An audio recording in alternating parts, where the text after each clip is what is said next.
Hi guys, good morning. Nami karon unboxing gikan sa Facebook.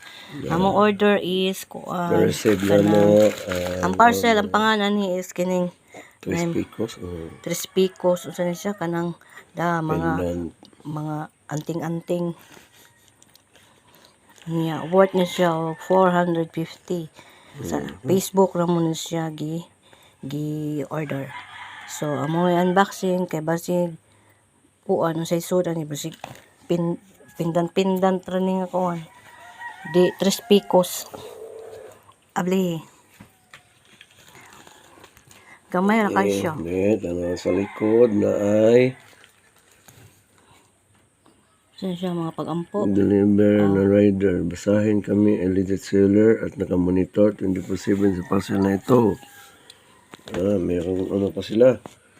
Meron pang mga paalala sa mga kami ay hindi mag-atubili na mag-file ng case at complaint sa bawat paglabag sa kontrata ng INT kapag nakita namin na may anomalya sa transaksyon ng pag-deliver.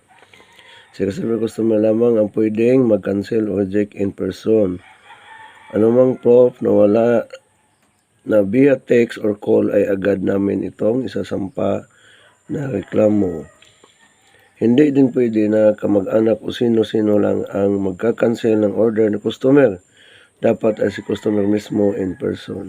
Kami ang komunikasyon kay receiver customer kaya alam namin na hinihintay ito ni customer kung maaari lamang i-deliver itong parcel dahil importante ito para kay customer. Kami humihingi ng smooth at maayos na pag-deliver mula sa inyo mga Kuya Riders. Salamat na marami sa inyong serbisyo.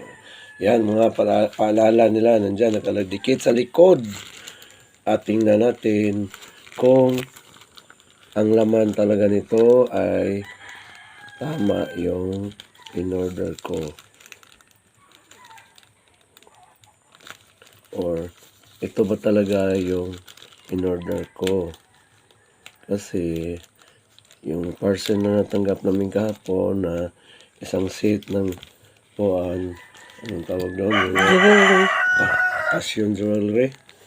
Na kompleto daw ang nangyari yung kuwan lang sa tainga, earrings.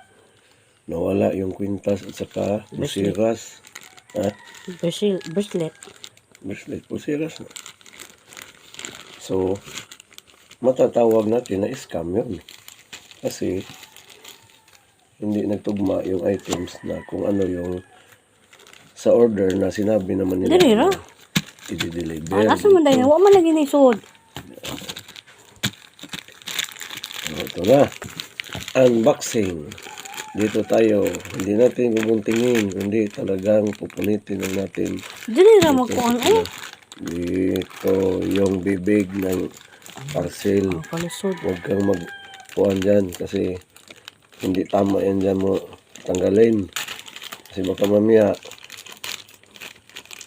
ibang parcel yung sinabi mong binuksan mo. Matang ganda talaga yan. Ayan o. Original yan. Kaya walang kawala yung kung sino yung kung mayroon mang daya. O ayan. Itotok mo yung camera kung talagang yan ba yan. Ayan. So, tama naman. Tugma naman doon sa kung ano yung in-order ko. So, maraming salamat doon sa seller dahil talagang kung ano yung in-order ko, yan ang dumating dito sa akin. So, hanggang dito lang po tayo at inirekomenda ko doon sa mga gustong mag-order na walang daya dito sa mga seller na ito. Yan po. Maraming salamat po.